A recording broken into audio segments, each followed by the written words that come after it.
It's Monday, which means another mock draft Monday here on College Football Playoff National Championship Monday. I know a lot of you guys just said, oh yeah, I guess that is tonight, or you just don't care, which I think is reasonable for an Ohio State Notre Dame National Championship. I will be explaining every pick. If you disagree with any, hear me out. I'm going to explain it. If you still disagree, that's fine. Just hear me out, right? Hear me out. At number 1, Tennessee Titans on the clock. This is what I think will happen, not what I would do. What I think will happen as of January 20th, 2025. Tennessee Titans are on the clock at number 1. It's a rarity that any team picks at number 1 overall. Yes, it's a down quarterback year. I'm still going to go Cam Ward here out of Miami. He's got a ton of fun splash plays, as I always say. The down-to-down stuff is maybe not as good. How is he going to play in structure at the NFL level, which is super important. Improvising is important, right? It's not the most important thing for a quarterback. Playing within structure, being on time, being on target consistently, that makes up a very good quarterback prospect. You know, Ward is good, but it's a down quarterback year in general. We've been saying that the whole year. It's unfortunately true, but I think Cam Ward has a decent chance to go at number 1 overall because the Titans really need a quarterback, and they are at number 1 overall. Now, if I were Tennessee, I'd be looking to trade down. If the Giants want to move up, if the Raiders, maybe even the Jets, although that's a long way to move down when there are maybe like 5 or 6 true like blue chip players in this class, and that's the same that I always talk about. It's not a quarterback. It's Travis Hunter, Abdul Carter in no particular order, Mason Graham, Ashton Genty, Will Johnson, and then I think Malachi Starks. That's 5 or 6. That's 6 in there. And then I think you go to another tier. Tedero McMillan, maybe he's close. I like James Pierce. I like Tyler Warren. I like Luther Burden a lot. I think bad quarterback play really got people off of him. Will Campbell's a really good player, but do you want to trade potentially out of blue chip range? It's a tough conversation there for Tennessee, and who knows what you're even going to be able to get. It's a down quarterback year. You're maybe not going to be able to get multiple first-round picks, but if you're trading down to 6 or 7, you'd think that would have to be in play. It's an interesting conversation, not doing trades today. Browns at number 2, going Abdul Carter. He's a freak. You know, he's listed sometimes as much as 260 pounds. I don't think he's 260. I think you watch him play, he doesn't look 260. He looks closer to 245, maybe 250, right? It'll be really interesting to see what he weighs in at the combine, and if he even decides to test at all at that weight. It's going to be really interesting, but the bottom line with Abdul Carter, he is an athletic freak with size and inexperience as an edge rusher. He was a full-time off-ball linebacker leading up to this year, plays off the edge in 2024, and dominates. Gets better and better and better every week, and we saw him really dominate Notre Dame in the college football playoff semifinal. I know they didn't win that game. Carter was a game wrecker, and that's not just registering sacks. It's impacting the play every play, as Abdul Carter was. That's pressuring the quarterback, forcing early and bad throws. Carter was a menace in that game, and that was playing with one good arm. One arm. I mean, he's a monster player, and picture him in Cleveland. Myles Garrett on the other side of the defensive line. This is an incredible combo. You have probably the best defensive player in the NFL in Myles Garrett, and then Abdul Carter.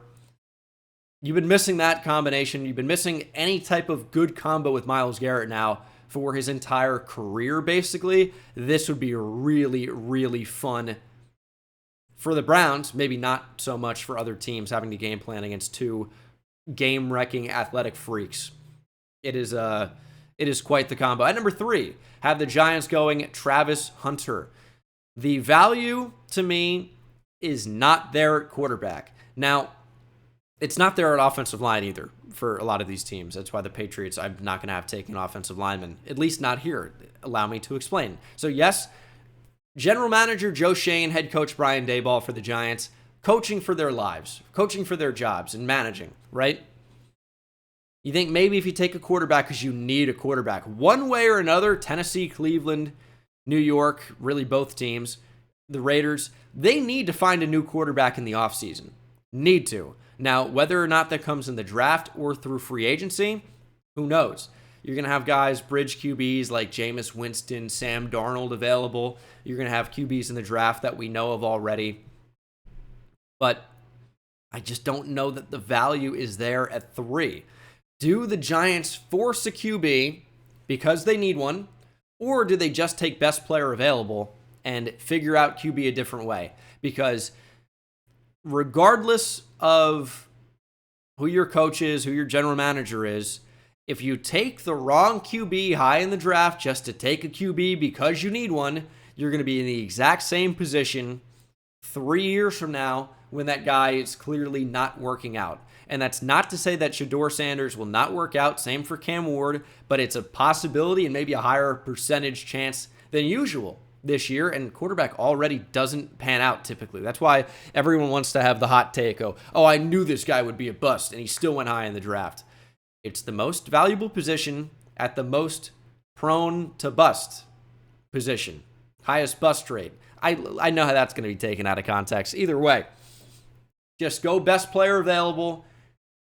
Find a quarterback in a different way. If you're going to take a project at number 1 or at number 3, you don't need to do it at the top of the draft. Wait until your second round pick. Take someone that is also equally a project, but has the same type of potential. I don't know. I'm not saying I'm a huge Jalen Milroe guy, but I mean, he's got a big arm sometimes, and he's certainly supremely athletic.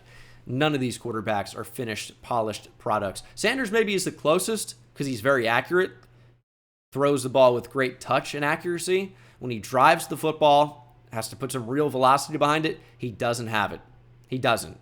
I've started to hear recently that the arm's actually not so bad.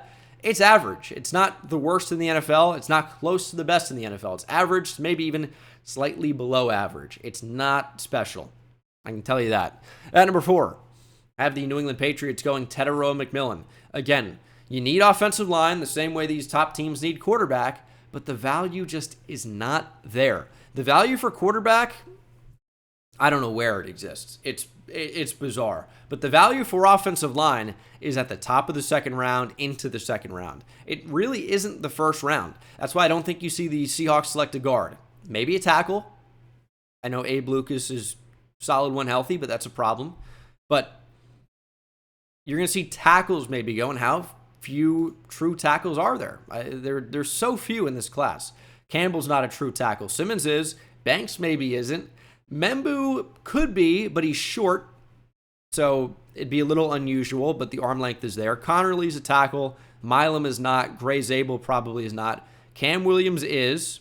Ariante Ursery is. Sava Inaya could be, but maybe more of a guard. Bo, really more of a guard. Donovan Jackson has been playing tackle after we saw the injury to Josh Simmons, but he really is a guard, but maybe he could try sticking a tackle now. That's definitely an interesting option, but so many of these tackles are just guards. Do you take those guys high in the first round? It doesn't usually happen.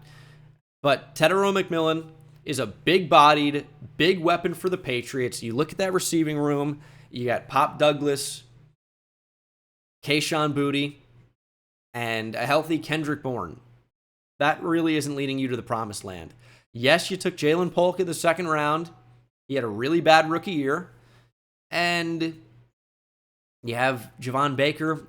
I don't know that he's really doing much for me. He got a lot of hype from the fantasy community last draft cycle. I never really saw it. Never really saw it with him. But guys develop all the time. Javon Baker could be a Pro Bowler in 2 years. Who knows? But Tetairoa McMillan has a chance to be an actual 1 for Drake May. And I think you need that. They need tackle desperately.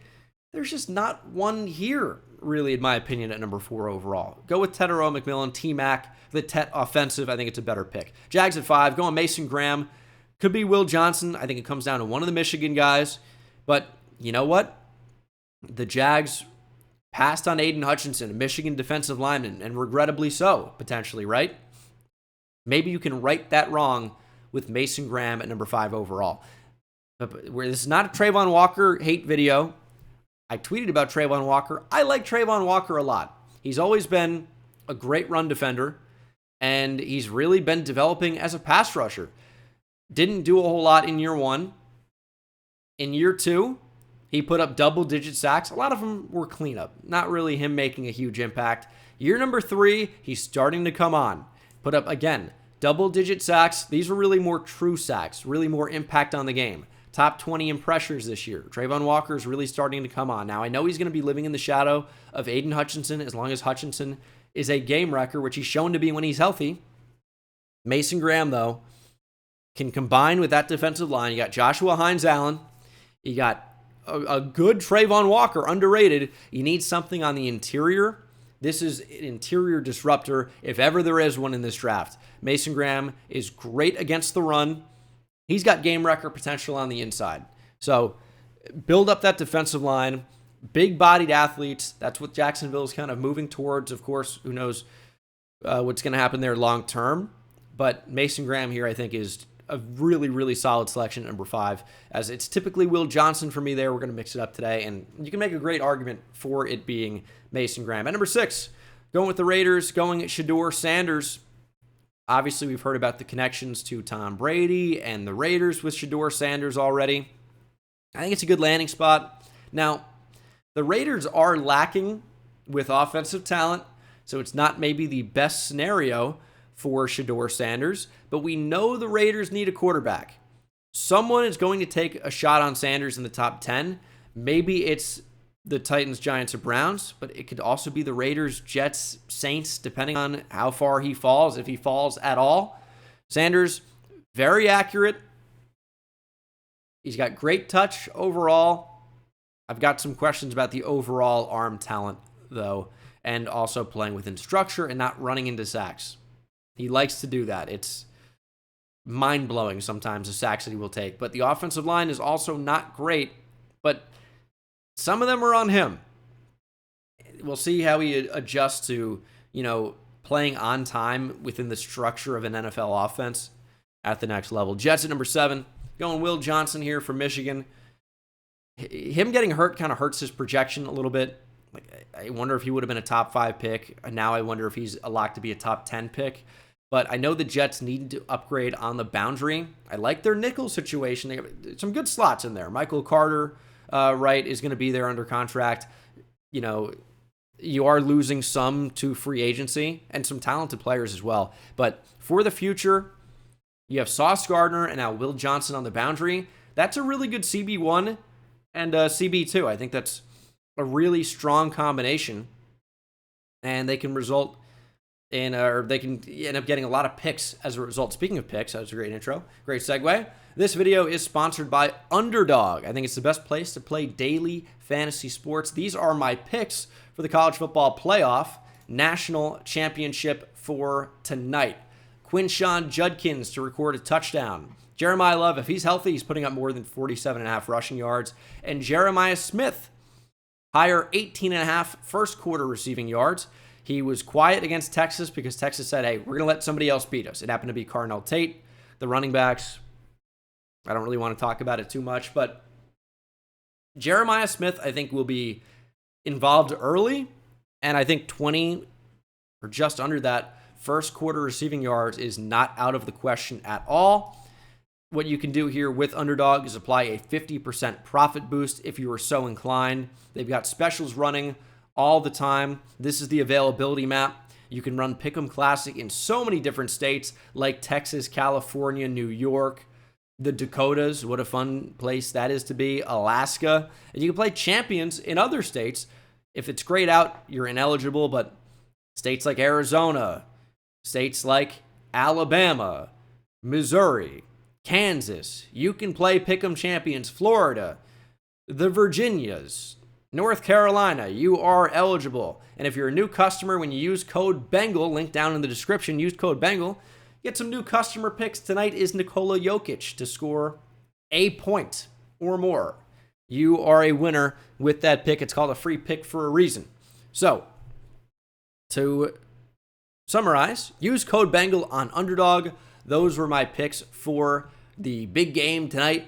And let's get back to our mock draft as we have the Panthers at number 8. I'll tell you, I just like this fit. I keep making this selection. I know Trevor Sikkema, who runs the PFF big board here, has made some solid points on Jalen Walker, where he's got him ranked at number 52. Is this guy a good enough off-ball linebacker to be, a top 10 type guy? No, he's not. Kind of like Devin White in some ways. And is he good enough off the edge as a full-time edge rusher to warrant a top 10 selection? Not at this moment, but he's really athletic. We know teams draft traits at the top of the draft, and Walker does have big-time potential off the edge. He's a freak athlete who offers you a little bit of versatility, of course, as an off-ball and on-ball type player. I keep saying I love a Frankie Louvu type role for Jalen Walker. Of course, Louvu, former Panther. You'd love for him to develop into being Brian Burns. And we've seen what Frankie Louvu was able to do in Dallas, or excuse me, in Washington with former Dallas defensive coordinator Dan Quinn.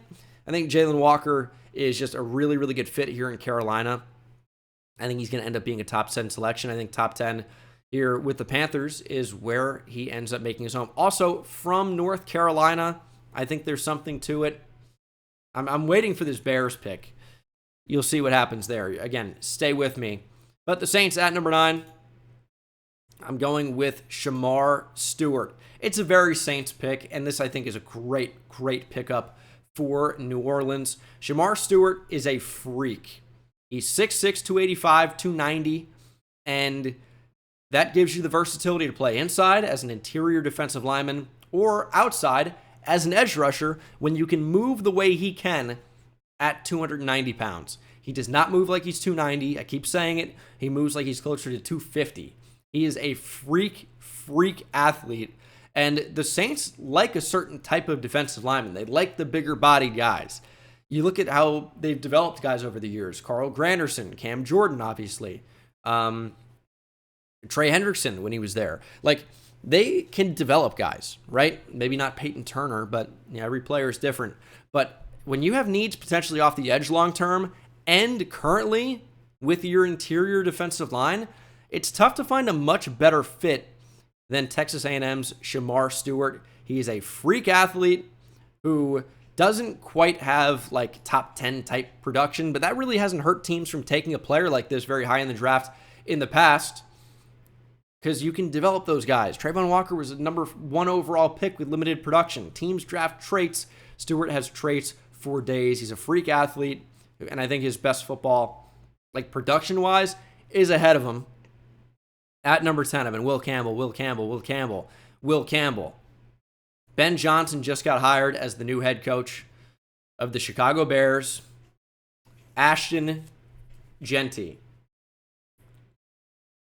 Let that sit for a second. Stay with me here. Yes, they need offensive line. There's no question about that, right? Is the value there at number 10? I don't know that it is, right? The Bears have 2 top 50 picks in the second round. In the 40s, I'm pretty sure. High 40s, maybe even like 41 to 43, 40, something like that. The Bears will not find Ashton Jeanty down the board. They will find good running backs, but they don't have a great running back. And you look at Ben Johnson with the Lions. The Lions had a top 10 pick. They traded out to number 12, got Jahmyr Gibbs. I think they would do that again. And when you look at what Ben Johnson requires of his running backs, who do the Bears have? Who do they have? I love Roschon Johnson. He's not Jeanty. He isn't, right? Jeanty is a blue chip player. He is a top 5 talent in this draft. And you can get a good running back down the board. But you can make the same argument, for the tackles. There will be good tackles / guards available. Better maybe than number 10 is taking them in the 40s when there maybe isn't too big of a difference. I think Jeanty here makes a ton of sense. I teased this on Twitter about a week ago. Everyone's like, who's going to block for him? That's a good question. It really is. But the value is there in the second round. You can double dip with your 2 top 50 picks, or fringe top 40 picks even, at guard, at tackle. You can go back to back. Look at tackle here. Campbell's a guard. Simmons is a tackle, but coming off a big injury. Banks, maybe a guard. Membu, maybe a guard. He can probably stick a tackle, but he's a little short, so it's weird. Banks can probably stick a tackle as well, but it's not a given. Connerly's a tackle. Milam, guard. Zabel, guard. Williams, tackle. Ursary, tackle. Savaitanaya could maybe stay a tackle, but guard. Marcus Bowe, guard. Donovan Jackson has been playing great at tackle, but guard. So here's the deal. Is it worth it at number 10? I'm just not sure that it is. Genty is a freak type player, and now that Ben Johnson's coming in, I think the fit is just way too perfect. Would they take Jahmyr Gibbs at number 12 again when it was widely panned? I'm sure they would. Genty at number 10. You can find blockers down the board. This is not the class for it inside the top 10 probably. Now, will I have Will Campbell there in my next mock draft? It's certainly possible, but Genty, I think, makes a ton of sense. You can also pick up offensive linemen in free agency. Guards are getting more and more and more expensive, but Trey Smith could be available.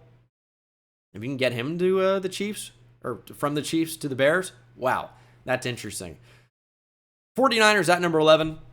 I like James Pierce Jr. here. I think if you can play Leonard Floyd off the edge, you can certainly play James Pierce, who's a little bit of that lighter type build, 6'5", 243, but super long arms, super explosive, a ton of juice, twitch off the edge. Pierce Jr. gives you a younger guy in the rotation early, which is exactly what the Niners need, and then you can improve over time, when you lose Leonard Floyd or, Nick Bosa is injured like he seems to be quite often. Pierce is a freak player, really, really fun option, really good pass rusher. I think the Niners get better here with Pierce at number 11. Cowboys at number 12.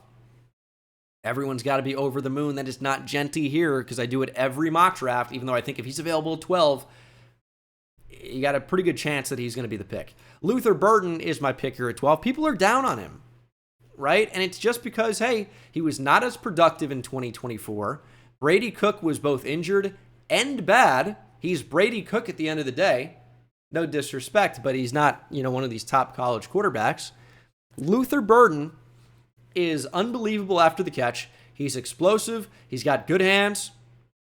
The Cowboys are in dire need of more playmakers on offense. Burden, to me, is someone that, talent-wise, you can make an argument inside the top 10. He goes here at 12. The Cowboys need more weapons outside of CeeDee Lamb. Burden absolutely helps you both as the Z and in the slot. And he's especially good after the catch. I think it's a great, great fit here as we get to the Dolphins at number 13. How about Will Campbell here? I can make a really good argument for it. They need help really all across the offensive line. Campbell's a great, great offensive lineman. Just his probable home will be at guard. Now, do you try him at tackle to start? You could. I'm not sure that the Dolphins would. Because, you have Teron Armstead, who's always hurt. You drafted Patrick Paul last season. You got some decent options here. But Will Campbell, obviously, very, very talented offensive lineman, just probably a guard. How early is he going to go? Well, here, my first offensive lineman comes off the board at 13. Colts at 14. I like Malachi Starks here, but I really like Tyler Warren here. Warren is an incredible player. I've comped him to Jeremy Shockey. I think that's his fit. He's just Jeremy Shockey who's not going to play without his helmet and lower his head and try to break extra tackles playing without a helmet. I just don't think he's an insane person the way Shockey was, but I think the play style, similar. He's got freak size. He's 6'6", 260 with great receiving ability. He's an awesome player. I think the Colts just need a big-time tight end. Warren is like the perfect fit here at 14. Does he end up going this early because he's a tight end and he's not Brock Bowers? I don't know. But I like the fit there a lot. Falcons at 15. You can make an argument for Malachi Starks if Justin Simmons does not return. But I also like an edge rusher here. I know the Falcons ignore it in round one. They love to not take edge rushers. But Mykel Williams has just freak potential. You can keep him in the state of Georgia, 6'5", 265, that plays like he's shot out of a cannon. He's developing as a player. He's dealt with some injuries. 2024 was supposed to be his big breakout, and he flashed. I mean, he dominated Texas. And Texas has, 2 top 50 picks on the offensive line, probably in Kelvin Banks Jr. and Cameron Williams. Williams and Walker were dominant that day and have had dominant stretches across this season when healthy. I know the Falcons hate taking edge rushers, but Williams, I think, gives you flexibility across your defensive line because you can still have Ebiketie and still have an older Matthew Judon and still get Mykel Williams and get better up front. I think it's a really good selection. You get younger and you have a developable guy with, true game wrecker potential on the defensive line. You can move him across the front as well. I think he's going to go high.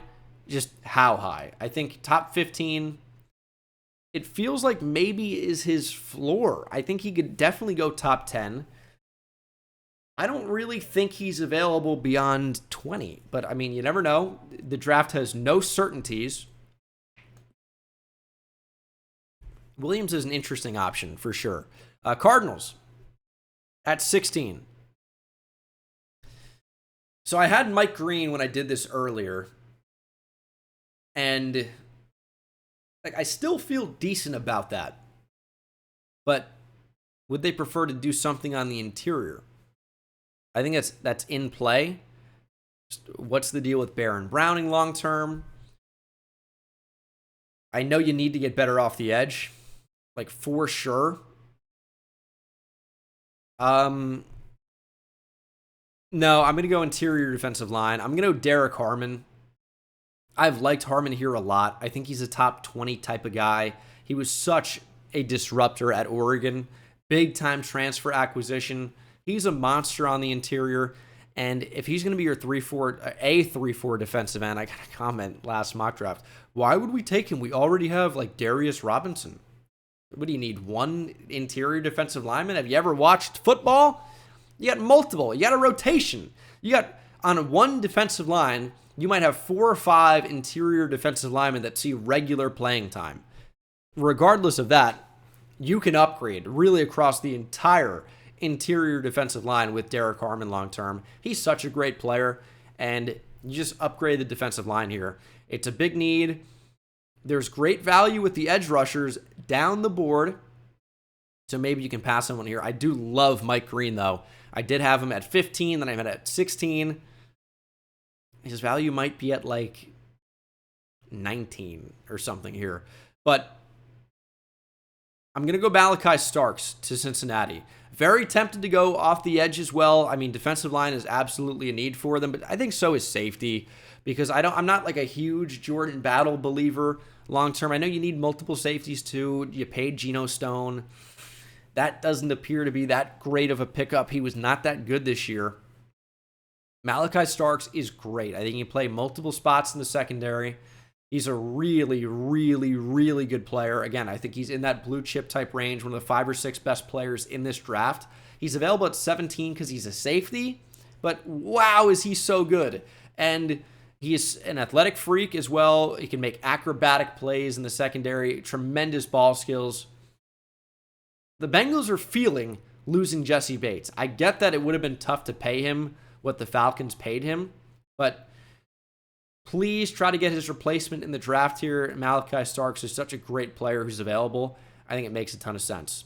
As we get to 18, and I've been offensive line here a lot. It's not going to be interior offensive line, I think we can say, because general manager of the Seahawks, John Schneider, says that guard is the most overdrafted, overpaid position in the NFL. And to his credit, I think you can get a good guard down the board in round 2 or maybe even round 3. Christian Haynes, I think, has potential they took last year. I don't know that you need guard here at 18, and I don't think they're going to take it. I know maybe you do need one, but I don't think they're going to take a guard here at 18. So your options to me, I like Mike Green off the edge, and I could talk myself in to Jahad Campbell to play linebacker. I think he's a stud. However, Kelvin Banks is available. That's going to end up being my selection here. Kelvin Banks teams up with former teammate, of course, Byron Murphy, first-round pick of the Seahawks last year out of Texas. Hook him. Kelvin Banks Jr. gives you flexibility, I think, across your offensive line. You can try him at tackle, which you could still use an upgrade on with the health situations of guys like Abraham Lucas, for example. But if it doesn't work at tackle, well, you can just play him at guard. And I know guard overpaid, overdrafted, according to John Schneider. And I don't necessarily disagree with that. But at the same time, you could still, we drafted him to play tackle, but felt his best fit long-term was at guard. You improve your offensive line. You can roll out your best five. I think this is a really good fit for Seattle. Now, the fun pick there would have been like Mike Green or Jahad Campbell or Nicky Manwari, but we're going to go safe with Kelvin Banks. Bucks at 19. I think this was originally supposed to be Jahad Campbell for me, but Mike Green's available at 19. The Bucks need to improve their pass rush in a huge way. Linebacker, maybe you can take down the board, and I'm not sure that Campbell's going to be a top 20 selection. I feel like I'm higher on him than a lot of other guys are, but Mike Green is a freak at a Marshall. 6'4", 6'3", maybe 248, 250. I think he's going to be somebody that dominates at the Senior Bowl. I love Mike Green. He's not really a redshirt sophomore. He was a Virginia transfer. He's like 21 or 22. He's really more of like a true senior that's a redshirt sophomore. Enjoyed an absolutely incredible breakout year here at Marshall. Posted like 17 sacks. He's good against the run, but this is not like your typical, group of five, Marshall, edge, whatever. He's a top pass rusher in this draft. 19 might end up being good value for him. It might be like a steal. Mike Green, I think, is a monster. Love him as a player. Twitchy off the edge. I don't know about his long speed, and I don't think that matters. He's explosive in a phone booth. He's a freak type player. Love Mike Green. Short area quickness is crazy. I feel like for his 40 time, if he tests, you're going to see the 10-yard split, which is really most important for defensive and offensive linemen, but especially defensive linemen. His 10-yard split, I think, is going to be one of the best of any edge rushers at the Combine, provided he gets an invite, which I'm sure he will. Broncos at 20, going with Emeka Egbuka here. He's a solid player. Good hands. Is not afraid to go over the middle and take a hit. He is just like the perfect receiver to add to this room, I think. Even if you like Troy Franklin long-term, they play completely different positions within an offense at wide receiver. And, I mean, I like Marvin Mims. I think you can make that same type of argument. I like Courtland Sutton. You can say the same thing. Mims, to me, is more of an outside deep threat that can play in the slot. Franklin is a wide receiver 4 deep threat in an offense. Sutton is your 1. Egbuka can dominate in the slot. I think it's a great fit.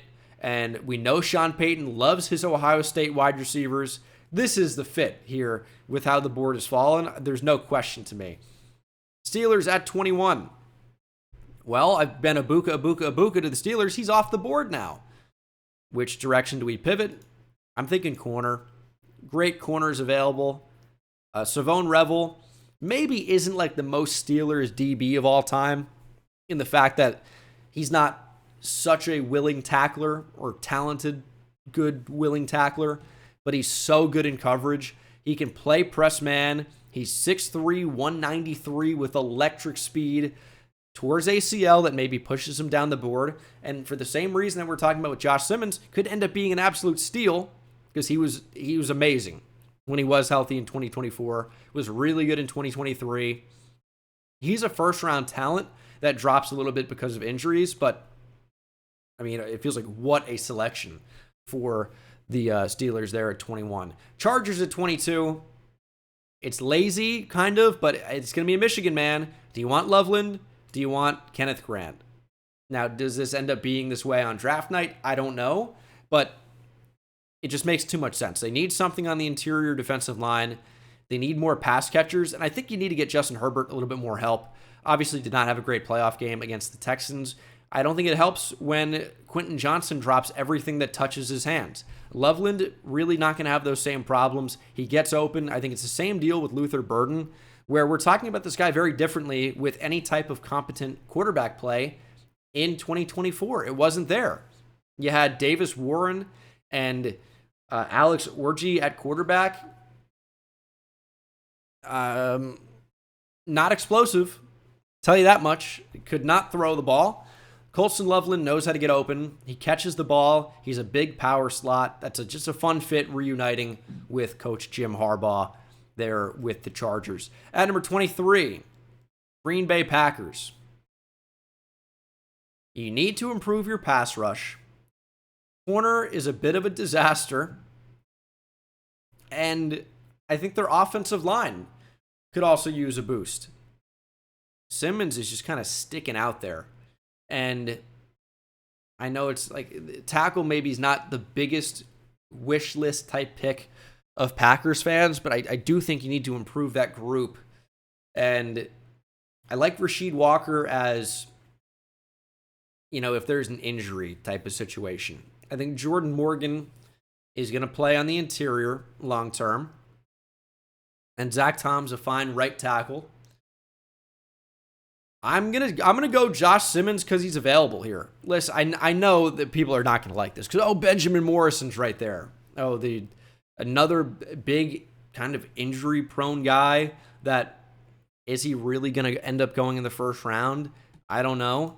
And then interior defensive line, I don't know that I love that there for the Packers. And with their edge rushers, Scorton did not really have a good 2024. Jack Sawyer, maybe not good enough to go at 23, especially for the Packers. I don't know. I think Simmons just ends up being the best player there. And the Packers need to improve their O-line overall. I think this gives you flexibility to do that. We'll see how that's received.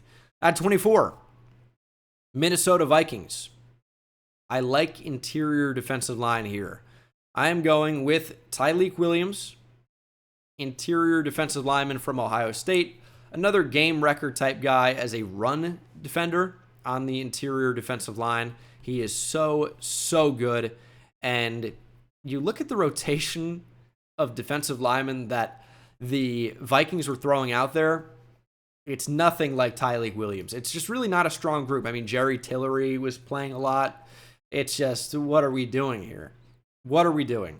Tyleik Williams, I think, is a starter sooner rather than later with Minnesota, and that's pretty good here at 24. Running back, I think you address down the board. Caleb Johnson's just a really good fit for them, so it wouldn't shock me if he ends up being the pick there at 24. But Tyleik Williams today, as we get to the Texans at 25. Armand Membu. He's going to play guard in this scenario. He will be playing guard, and this is someone who had great tackle tape at right tackle at Mizzou, but he's only 6'3". So will that have teams pushing him inside to guard? The arm length, I think, is above 34 inches, which is kind of that tackle threshold. But we'll see what the official measurements say. But he could just be, okay, solid tackle prospect, good tackle, great tackle prospect, maybe even. But also really, really good guard prospect. And the Texans need to upgrade that interior. And hey, if there's an injury to a guy like Blake Fisher or Laramie Tunsil, Membu can step in and play tackle. So this gives you flexibility, which is valuable on an offensive line for sure. Rams at 26. Kind of would have liked Membu to be available here, or Colston Loveland. Tackle, I mean, maybe you go Josh Connerly. I might go that direction. I think I'm going to. I think we're going to go Josh Connerly from Oregon. He is a tackle, and you look at the Rams situation at left tackle, it's not amazing, right? Like Alaric Jackson, I think is maybe your best option long term, but that's not amazing. And then Rob Havenstein, is he going to be there long term at right tackle for the Rams? Got to get better, got to get younger. Josh Connerly is a really solid prospect, 6'4", 315. I think that can plug and play and be an impact player for you. I know they need quarterback potentially long-term as well. I don't see it this year at 26, especially not after they were so close to an NFC championship berth here after the divisional round. Ravens at 27. It's an interesting spot for me, but I want to address the edge, and I also want to look at corner. I want to look at tackle potentially as well. But there's some really, really good DBs available. I'm going to go with the University of Texas star, Jahdae Barron. Now, Barron, I think, is just a really good fit for Baltimore. He offers you a ton of versatility, can play slot corner, was good on the boundary for Texas this year. I think potentially play safety, but I think this gives the Ravens the ability to send out their best group of guys. Play Barron in the slot. He's going to be a beast there. Marlon Humphrey can play the outside. Nate Wiggins on the outside. Kyle Hamilton back at safety where he belongs. This is a really, really good secondary now, and that was a problem for the Ravens. I know they need to improve their pass rush. They put up a ton of sacks, but I think long term, that is a position of need. I think you're not exactly thrilled with what you've had from David Ajabo. Owe is kind of hit or miss sometimes, disappears in some games, and you'd look for a little bit more consistency. But Barron here, I think, is an awesome fit at the back end of that defense and can help limit passing yards, which the Ravens kind of just got killed the entire year for the most part through the air. Not so much against the Bills in the playoff game, but for the most part, look at the numbers. They're not encouraging. Lions at 28. Kenneth Grant still available. We're going to go off the edge here. There are plenty of good options. How about Ohio State's Jack Sawyer? Feels like a Lion. Tough, grit, loyalty, hard-nosed, blue-collar. I went to Detroit a couple weeks ago. I heard loyalty and grit about maybe 1,400 times if I had to estimate. Sawyer, though, big-time player, took over the Texas game at the end. I think he probably sneaks in the first round. Lions feels like a really solid spot for him, and he's got the build that they like too. I mean, you look at Aiden Hutchinson and Josh Paschal. Like, they like the guys that are 260, 270 and up that can play off the edge. Jack Sawyer just feels like a Detroit guy. Detroit Lions go Jack Sawyer. Washington Commanders at 29. I like tackle here potentially. I think you can improve at wide receiver. But corner to me, man, like these guys are just not good enough. They're not. And I like Sainer still. I do. I think his best home is as a nickel long term. You obviously cut Emmanuel Forbes, right? But what this comes down to me, or how I view it, is I don't think you can be throwing out guys like Benjamin St-Juste. He can't be playing as much. Benjamin Morrison is still a really talented player, even with the injury. We'll see what that long-term projection looks like, but it is an upgrade for the Commanders. He won't be playing tonight. He's out for the year, but this is absolutely an upgrade here for Washington. You can never really have enough corners or DBs in general, so Morrison is the pick there at 29. At number 30, the Buffalo Bills. I've been interior defensive line here a lot. I'm tempted to work Matthew Golden in there. What a player. Hook him. I am also tempted to consider safety here for Buffalo. I think that's in play. And I love Nick Emanwari. I want to get him in the first round. There are just not enough spots for all the players that I want to get in the first round. I wish there were 40 first-round picks. That would make things a lot easier. Unfortunately, with only 32 NFL teams, doesn't exactly work that way. But the Buffalo Bills, do I do it? Highly considering it. I know Hamlin played well at times this year. You have Cole Bishop, who you drafted. He's just such a beast. Even Warry's a stud. I'm going to go Kenneth Grant. Safe. It's interior defensive line. He is 340 pounds. Moves like he's a little bit lighter than that, but improves the D-line. Maybe Derrick Henry doesn't run for 200 on you in like week 4 and then, whatever he did last night. It's just the Bills need to get bigger and stronger up front. I think Kenneth Grant helps you do that. In the AFC, you got to be able to defend the run. Kenneth Grant is a really, really good pickup there for Buffalo. At number 31, have the Philadelphia Eagles. And It's tough to believe it's not going to be offensive tackle or edge. I'm going to go edge here. Nick Scorton will be the pick. Scorton didn't play great in 2024 compared to 2023, but he gained a lot of weight at A&M, and I just don't think he needs to be playing up near 285. He was better when he was a little bit lighter at Purdue, or at least his playing weight. But this is a guy who's better when he's more explosive, no kidding. And I think you look at Philly, I think he's a type of edge that they like. You're potentially going to be losing guys like maybe Josh Sweat, Milton Williams. Scorton gives you a little bit of flexibility, but overall improves that pass rush over time. We know that Howie is going to end up taking somebody in the front, either on either side of the line. Scorton there is my pick. And then at 32, Kansas City Chiefs. They always seem to hate it when I give them a tackle. Why? You need tackle. Why did the Chiefs fans, please Chiefs fans, tell me, why do you hate Patrick Mahomes so much? Why do you hate him? Their guards are great. Center is great. Maybe losing Trey Smith to free agency. And maybe you have a replacement in the BYU kid that they took a year ago. I have his face in my mind. What is his name? BYU Kingsley Suamataia. Probably a guard. But tackle is just such a devastatingly bad position for the Chiefs. I do also agree that they could use interior defensive line. Walter Nolan stands out as the guy here for me right now. And then also I think receiver could be in play. Matthew Golden is definitely the best available in my opinion. Hook him. I'm going to go Walter Nolan just because I think he's going to end up being a first-round pick. This gives you more interior penetration with Chris Jones. I think it's a really, really good fit. He's got big-time potential, and you improve your interior defensive line, which should improve your defensive line as a whole. You improve your defense, give Spags another weapon to work with. That's fun. Really, really good defensive line now for Kansas City. Should it be a tackle? Maybe it should be a 32. Maybe Ariante Ursary.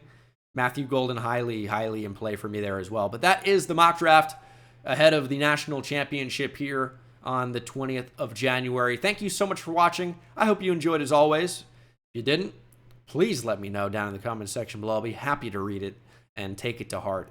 I'll see you in the next one. Take it easy.